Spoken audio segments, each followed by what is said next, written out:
Welcome to news watch. ముందుగా headlines చూద్దాం. జగిత్యాలలో భారీ వర్షం. విమర్శలు చేసేవారికి అభివృద్ధి పనులతో సమాధానం చెప్తా. కావేరీ విశ్వవిద్యాలయంను ప్రారంభించిన తెలంగాణ గవర్నర్. డ్రగ్స్ రహిత సమాజ నిర్మాణానికి ప్రతి ఒక్కరూ సహకరించాలి. Police commissioner Ghouse Alam. కూటమి ప్రభుత్వానికి పబ్లిసిటీ మీద ఉన్న శ్రద్ధ ప్రజల సమస్యపై లేదు.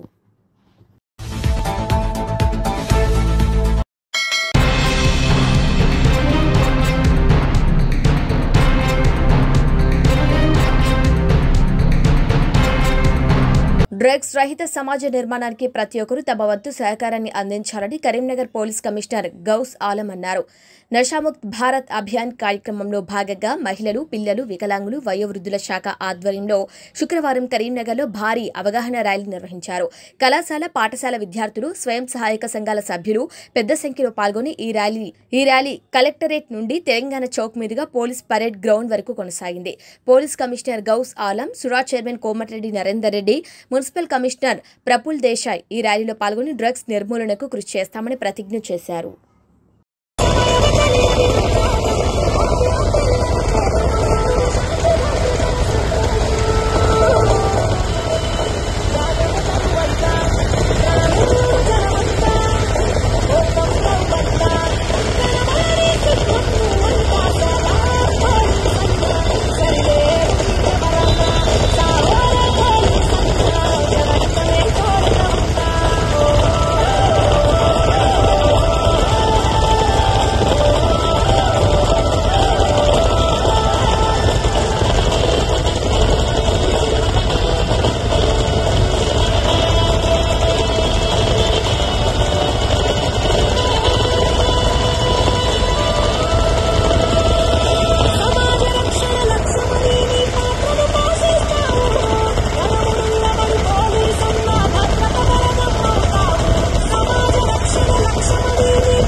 వీటి వాడకం వల్ల కలిగే దుష్పరిణామాల గురించి సంపూర్ణంగా ఏ ఒక్కరు కూడా డ్రగ్స్ బారిన పడకుండా ఉండడానికి కృషి చేస్తానని, డ్రగ్స్ అమ్మకం చేసే, డ్రగ్స్ కొనుగోలు చేసే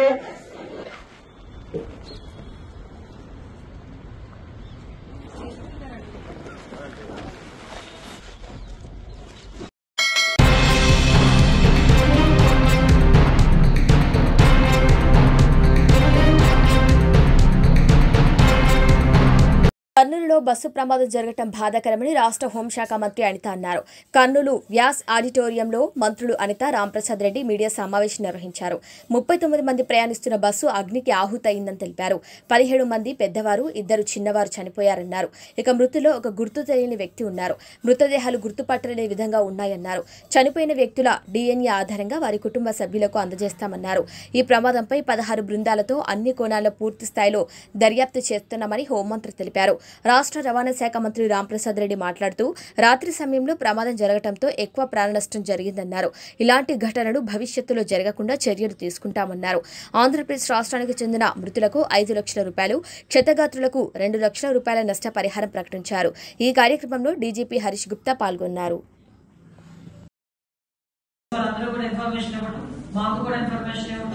ఇన్ఫర్మేషన్ ఇచ్చిన వెంటనే నియర్ బై మా పొలిటికల్ లీడర్స్ అందరికీ కూడా మంత్రి గారు మండపల్ రామప్రసాద్ రెడ్డి గారికి, అదేవిధంగా లోకల్ ఎమ్మెల్యే చెప్తారెడ్డి గారికి, ఎంపీ గారికి అందరికీ కూడా ఇన్ఫర్మేషన్ ఇస్తే అరౌండ్ 6:30 కల్లా మ్యాక్సిమం ఎమ్మెల్యే, ఎంపీ వాళ్ళు కూడా అక్కడికి వచ్చి ఆ రెస్క్యూ ఆపరేషన్స్ లో కూడా వాళ్ళు కూడా సహాయ సహకారాలు అందించారు.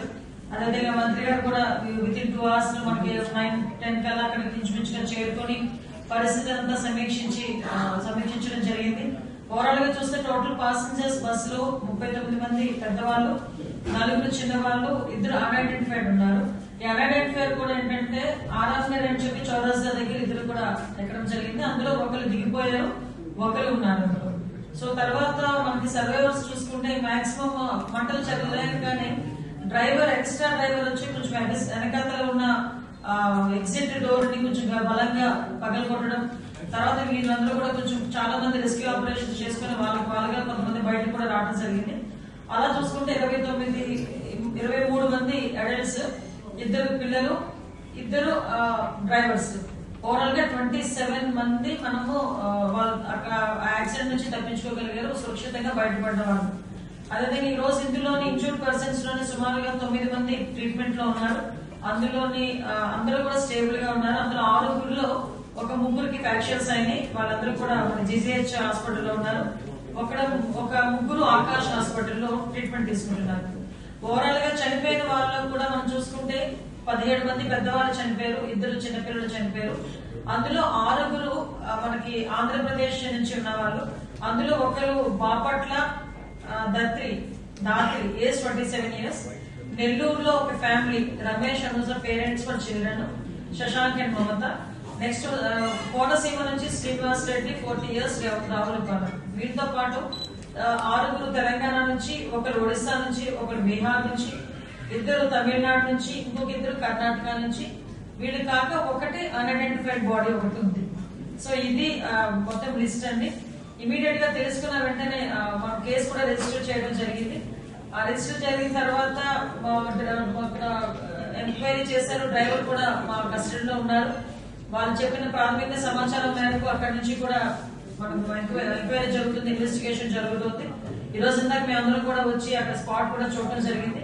ఓవరాల్ గా చూస్తే ఇది ఒక బండి దగ్గర చనిపోయిన వ్యక్తి ఒకటి ఉన్నారు, బుచ్చల శివశంకర్, తాండ్రపాడు విలేజ్, కర్నూలులోనే. అతని ఏజ్ కూడా 24 years.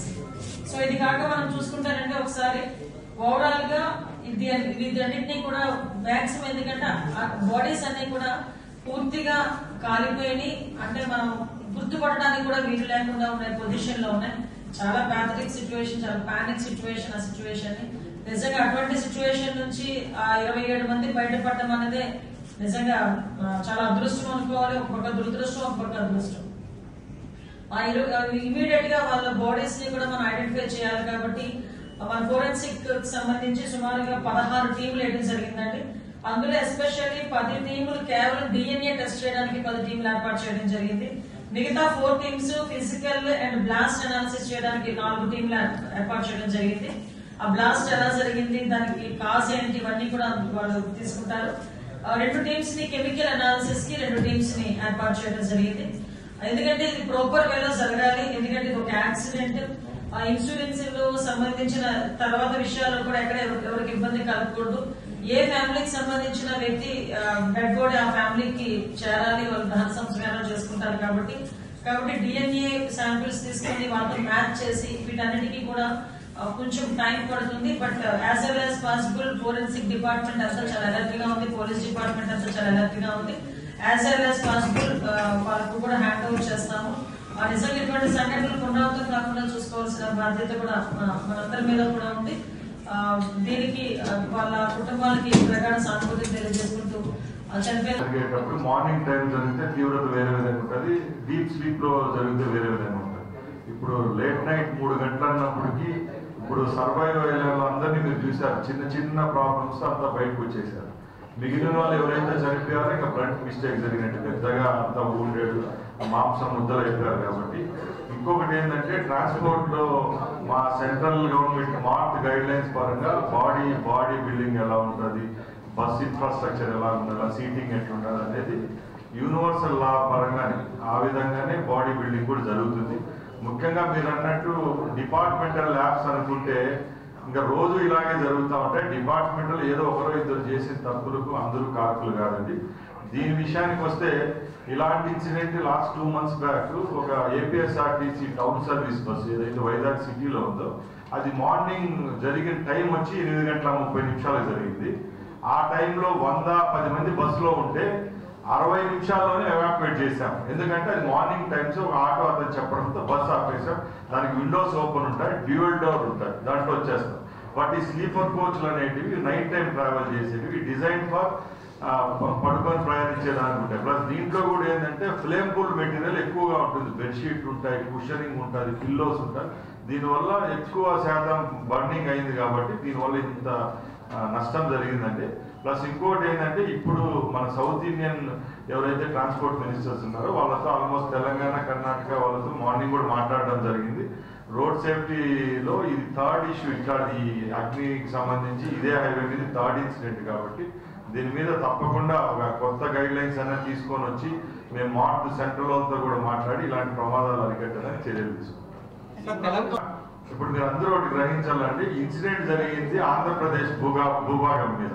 ఎందుకంటే ఈ బస్సు ఆంధ్రాదో తెలంగాణదో అలాగే కర్ణాటకదో పక్కన పెడితే రిజిస్ట్రేషన్ గురించి మీరు అందరూ మాట్లాడుతున్నారు. బట్ ఇక్కడ ఇన్సిడెంట్ జరిగింది కాబట్టి ఇంతవరకు ఇలాంటి ఇన్సిడెంట్ జరిగినప్పుడు ఇంత తొందరగా స్పందించిన ప్రభుత్వం ఎప్పుడు చూసిండ్రు లేదు. ఎందుకంటే గౌరవ ముఖ్యమంత్రి గారు ఫారిన్ ట్రిప్ లో ఉన్నా కూడా అక్కడ నైట్ టైం అయినా కూడా ఇన్సిడెంట్ జరిగిన 1 అవర్కే అందరినీ మమ్మల్ని అప్రమత్తం చేయడం, డీజీపీ గారు, హోమ్ మినిస్టర్ గారు, మా డీజీ గారు, ఇంటెలిజెన్స్ డీజీ గారికి చాపు నుంచి ఇక్కడికి పంపించడం, మేము మంత్రులను కూడా రావడం, మా కలెక్టర్ గారు, ఎస్పీ గారు స్పందించడం అయితే మేము చాలా చేసాం. సార్ ఒకటే చెప్పారు సీఎం గారు పొద్దున, మన ఏరియాలో జరిగింది ఇన్సిడెంట్ కాబట్టి దీనికి ప్యూర్ డీటెయిల్స్ కావాలి, నెక్స్ట్ టైం ఇలాంటి ఇష్యూస్ జరగకుండా ఇప్పటి నుంచే ప్లాన్ చేద్దామని చెప్పారు. ఇంకా ఎక్స్గ్రేషియా విషయానికి వస్తే దీంట్లో వివిధ రాష్ట్రాలకు సంబంధించిన ప్రయాణికులు జర్నీ చేస్తూ ఉన్నారండి. దాంట్లో ఆంధ్ర వాళ్ళు 6 మంది ఉన్నారు కాబట్టి ముఖ్యమంత్రి గారు ఇప్పుడే పైన ఫోన్ చేసి చెప్పారు మా హోమ్ మినిస్టర్ గారికి, మాకు 5 లక్షలు ఎవరైతే చనిపోయారో ఆ కుటుంబాలకు 5 లక్షలు, క్షతగాత్రులకు 2 లక్షల రూపాయలు ఇవ్వమని చెప్పారు. అదేవిధంగా నేను ఇప్పుడు కర్ణాటక మినిస్టర్తో మన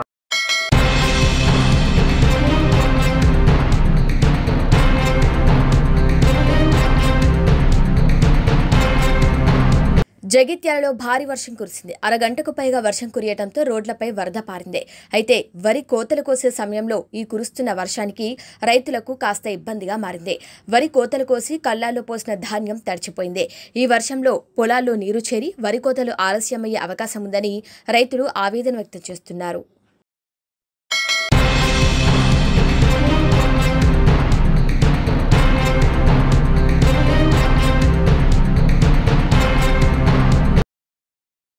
కర్నూలు సమీపంలో శుక్రవారం జరిగిన ట్రావెల్ బస్ ప్రమాదంలో అంబేద్కర్ కోనసీమ జిల్లా రావులపాలెం గ్రామానికి చెందిన ఒక వ్యక్తి ప్రాణాలు కోల్పోయాడు.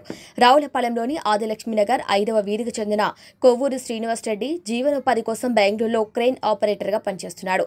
పని నిమిత్తం హైదరాబాద్ వెళ్లిన అతను గురువారం రాత్రి మరొక వ్యక్తితో కలిసి ట్రావెల్ బస్లో బెంగళూరు తిరిగి వస్తుండగా కర్నూలు వద్ద జరిగిన ప్రమాదంలో బస్సులో మంటలు చెలరేగటంతో మృత్యువాత పడ్డారు. అతనికి భార్య లక్ష్మీజ్యోతి, కుమారుడు వెంకట్రెడ్డి, కుమార్తె దివ్య ఉన్నారు. శ్రీనివాస్ రెడ్డి మృతి చెందినట్లు సమాచారం అందడంతో ఆ కుటుంబం విషాదంలో మునిగిపోయింది.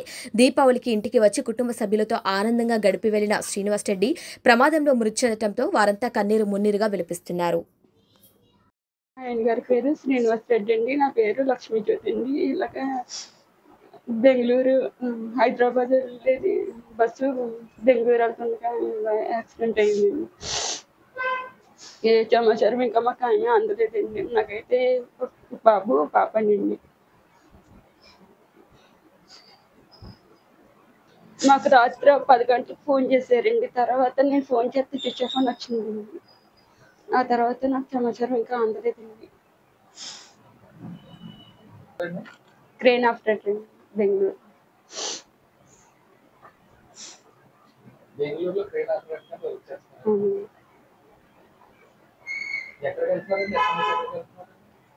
హైదరాబాద్ నుండి బెంగళూరు అండి.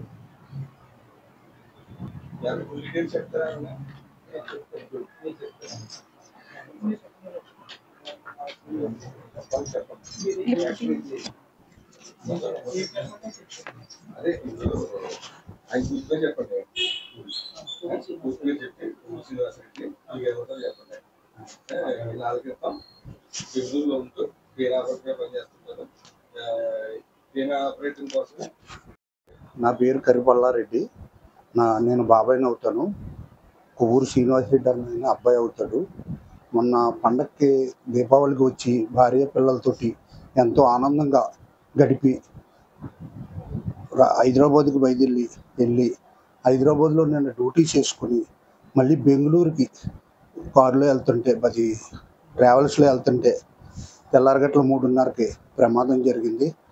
మా ఫ్యామిలీ అయితే బాగా వీకు, పాపం 2 పిల్లలు, మా మేనగోళ్ళు. కాబట్టి ప్రభుత్వం వారు కూడా ఆదరించాలని కోరుకుంటున్నాం. అలాగే పెద్దలందరూ కూడా ఆదరించాలని 10 సంవత్సరాల నుంచి బెంగళూరులోనే పనిచేస్తూ ఉపాధి పొందుతూ ఏదో భార్య బిడ్డలకి అందరికీ కూడా ఏదో రూపాయి పంపితే ఆ రూపాయితోటి అలాగే బతుకుతున్నారు. కాబట్టి అందరూ కూడా ఆదుకోవాలని ప్రార్థిస్తున్నాం.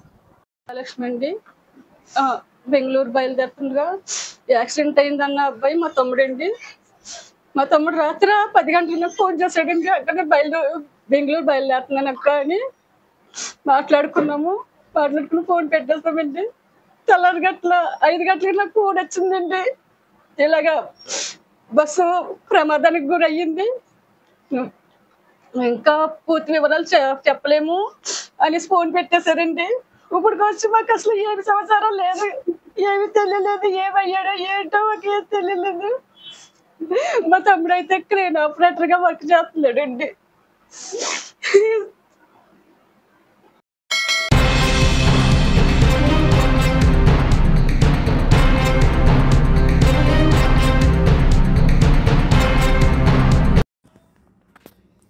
సిద్దిపేట జిల్లా గౌరారం గ్రామంలోని కావేరీ విశ్వవిద్యాలయంలో సమీకృత పరిశోధనా కేంద్రాన్ని ప్రారంభించారు. అనంతరం తెలంగాణ రాష్ట్ర గవర్నర్ జిష్ణుదేవ వర్మ విత్తన పరీక్ష, భూ పరీక్ష, ఇంజనీరింగ్, సేంద్రియ సాగు కేంద్రాలను గవర్నర్ జిష్ణుదేవ్ వర్మ సందర్శించారు. గవర్నర్కు ఘన స్వాగతం పలికారు. అనంతరం డ్రోన్, రోబో టెక్నాలజీ ప్రదర్శన గవర్నర్ తిలకించారు. బయోలాజికల్ ప్రొడక్ట్స్ ల్యాబ్, సహజ వ్యవసాయం పరిశోధనను కూడా సందర్శించి పరిశీలించారు. Through global collaborations with leading institutions across Australia, the USA and Europe, we are creating opportunities for joint research. Okay, sir.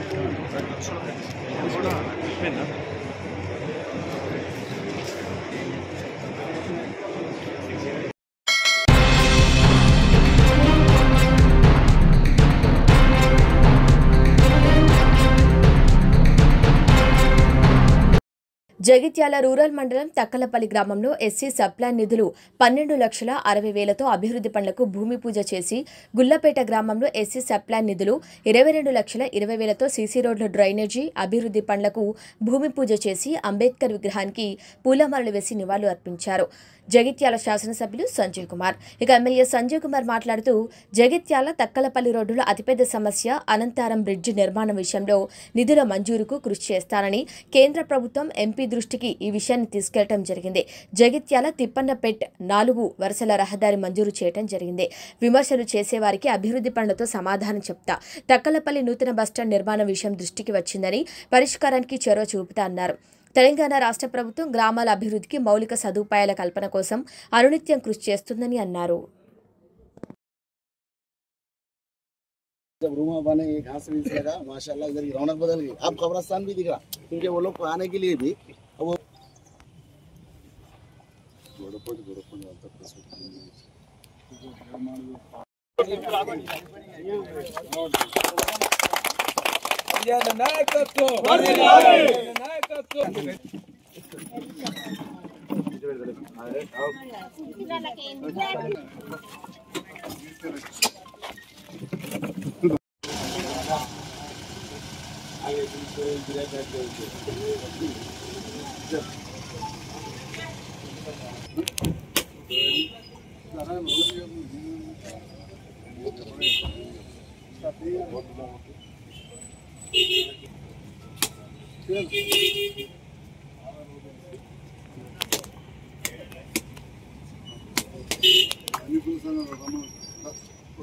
అధ్యక్షులు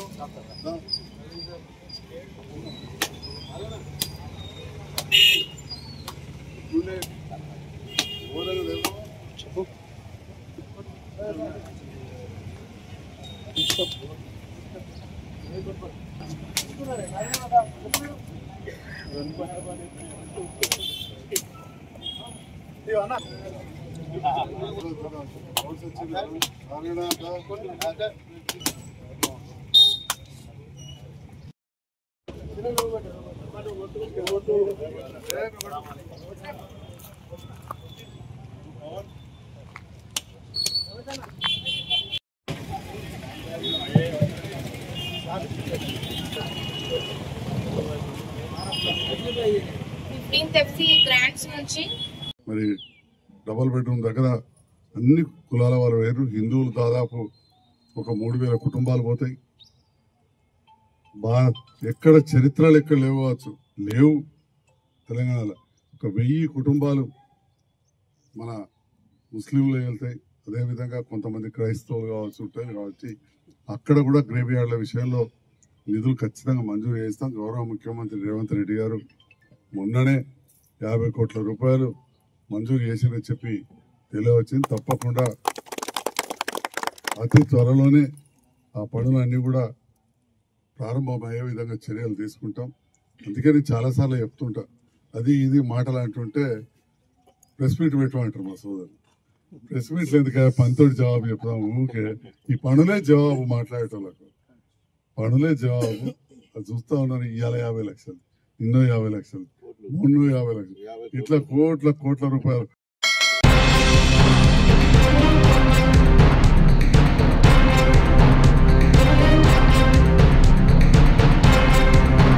కాకినాడ రూరల్ వైద్య నగరంలో ఉన్న వైఎస్ఆర్సీపీ పార్టీ క్యాంపు కార్యాలయంలో వైఎస్ఆర్సీపీ ఉత్తరాంధ్ర జిల్లాలో రీజనల్ కోఆర్డినేటర్ మాజీ మంత్రి కురసాల కన్నాబాబు మీడియా సమావేశం నిర్వహించారు. ఈ సమావేశంలో కన్నాబాబు మాట్లాడుతూ రాష్ట్రంలో కల్తీ మద్యాన్ని బెల్ట్ షాపుల ద్వారా 24 గంటలు సరఫరా చేస్తుంటే ఎక్సైజ్ అధికారులు ఇవేవీ పట్టించుకోకుండా మద్యం బాటిల్పై ఉన్న క్యూఆర్ కోడ్ల గురించి మద్యం బాబులకు అవగాహన కల్పిస్తున్నారని అన్నారు. అలాగే 13 ముక్కల పేకాట ఆడటం తప్పు కాదు కదా అని మన స్పీకర్ చెప్పడం చాలా విడ్డూరంగా ఉంది అని అన్నారు. కూటమి ప్రభుత్వం పేదవాడి ఆరోగ్యం గురించి పట్టించుకోకుండా జీఎస్టీ అని గూగుల్ అని పబ్లిసిటీ చేసుకుంటూ పేదవాడి జీవితంతో ఆడుకుంటుందని అన్నారు.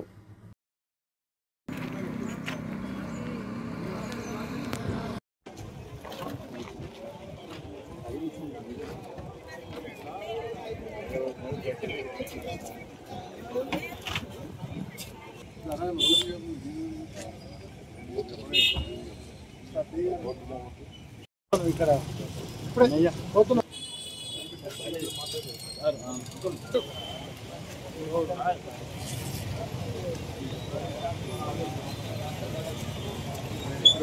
दिया पहले ही ऐसा नहीं था ना. इसके बाद जब रूमा बने घास बीस लगा माशाल्लाह इधर की रौनक बदल गई. अब कब्रिस्तान भी दिख रहा क्योंकि वो लोग को आने के लिए भी वो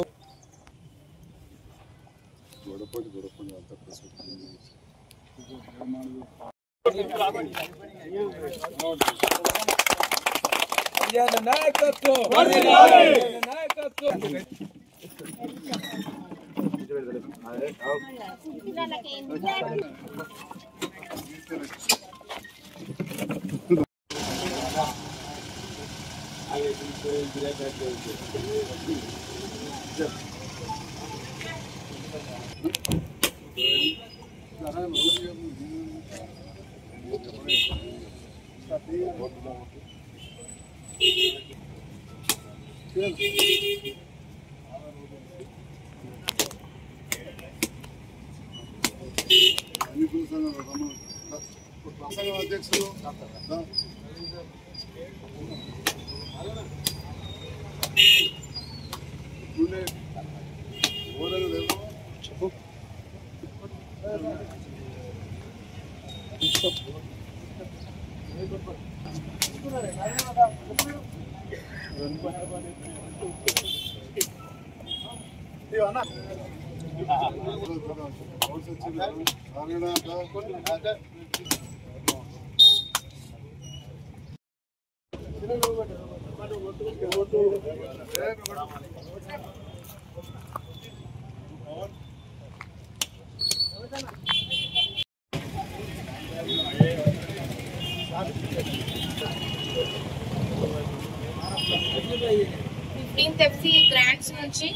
మరి డబుల్ బెడ్రూమ్ దగ్గర అన్ని కులాల వారు వేరు. హిందువులు దాదాపు ఒక 3000 కుటుంబాలు పోతాయి.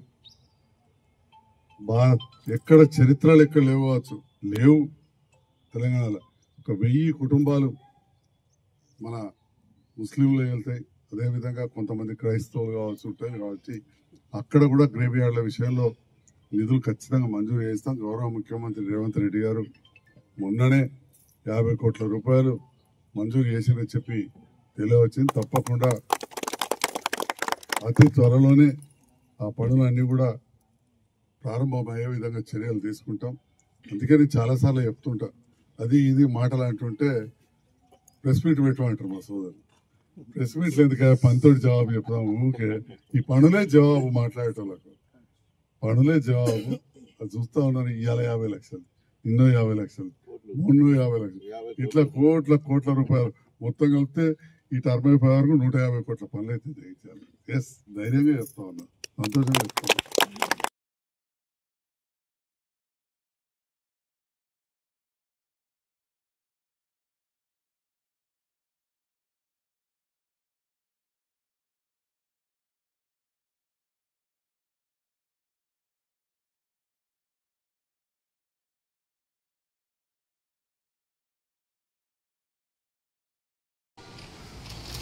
ఎక్కడైతే పనులు జరుగుతాయో అక్కడ డైరెక్ట్ తెచ్చి ఇచ్చేస్తున్నారు.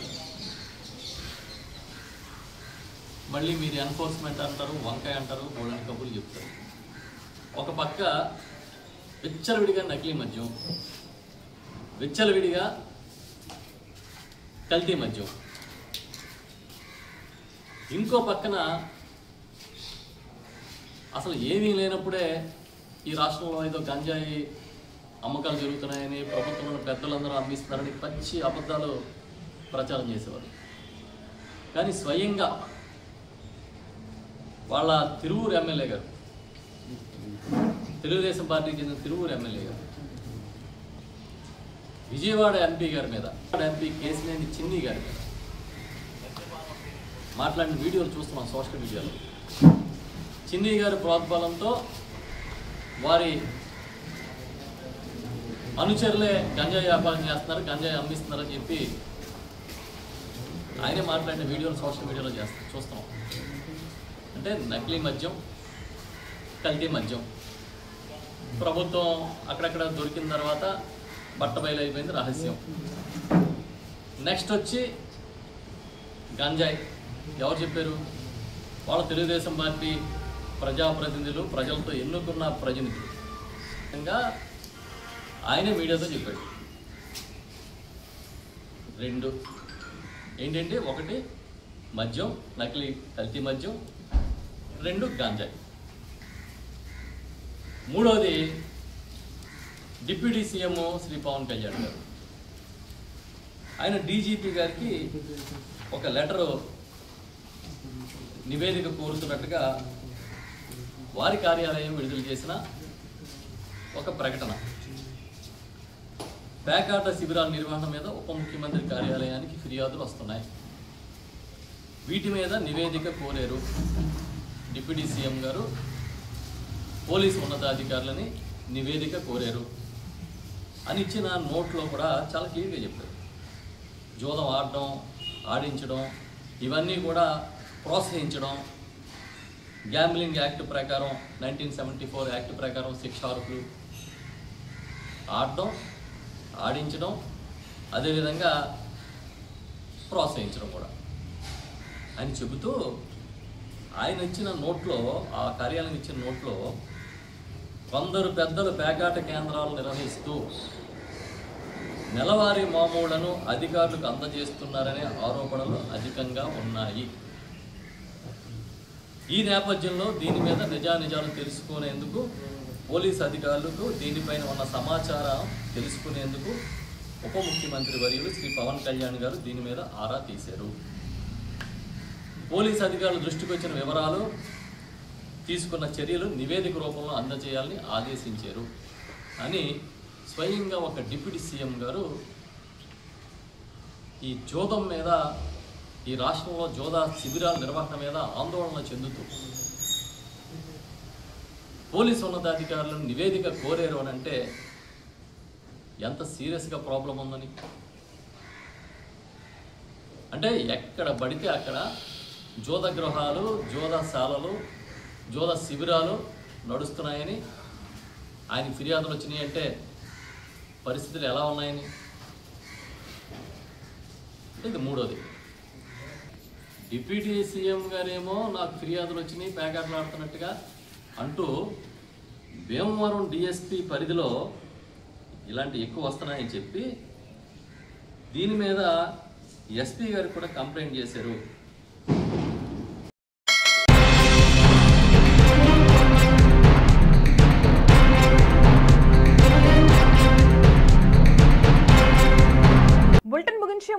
హెడ్లైన్స్ మరొకసారి.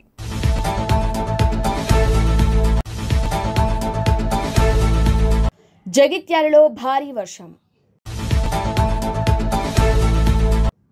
విమర్శలు చేసేవారికి అభివృద్ధి పనులతో సమాధానం చెప్తా. కావేరీ విశ్వవిద్యాలయంను ప్రారంభించిన తెలంగాణ గవర్నర్.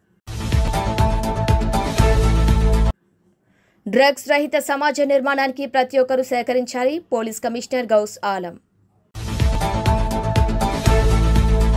కూటమి ప్రభుత్వానికి పబ్లిసిటీ మీద ఉన్న శ్రద్ధ ప్రజల సమస్యపై లేదు.